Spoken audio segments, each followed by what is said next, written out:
नमस्कार, Vindhya vision news में आपका स्वागत है। जब पूरा गांव नाग पंचमी की पूजा की तैयारियों में रमा हुआ था, तब खोखम नई बस्ती की एक रात ने ऐसा झर घोला कि त्योहार की खुशियां सन्नाटे में तब्दील हो गईं।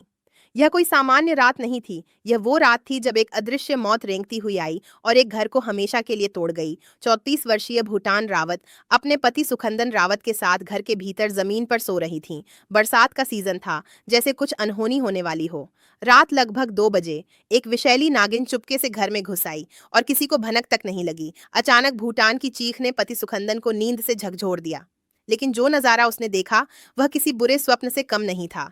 नागिन भूटान को दस चुकी थी और अब वही नागिन उसके शरीर से लिपटी थी। लेकिन डर के उस पल में सुखंदन ने वह किया जो कोई भी सामान्य इंसान सोच भी नहीं सकता। उसने साहस दिखाया और नागिन को अपने हाथों से पकड़कर बाहर फेंक दिया।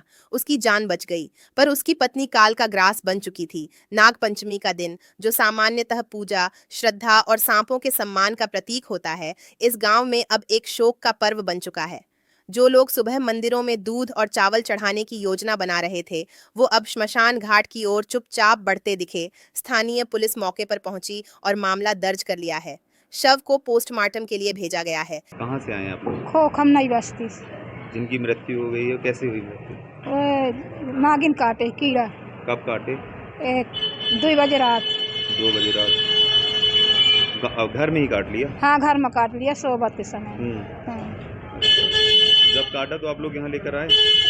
दवाई पिलाए, झरवाए, फिर कल लेके आए बिहान में सुबह। जिनकी मृत्यु हुई उनसे आपका क्या रिश्ता है? हमारे बहू लगती हैं, नाती के पत्नी। लेकिन इस हादसे ने कई सवाल खड़े कर दिए हैं। क्या ग्रामीण इलाकों में बरसात के मौसम में सांपों से सुरक्षा के पर्याप्त उपाय नहीं हो रहे? क्या जागरूकता की कमी अब जानलेवा बनती जा रही है?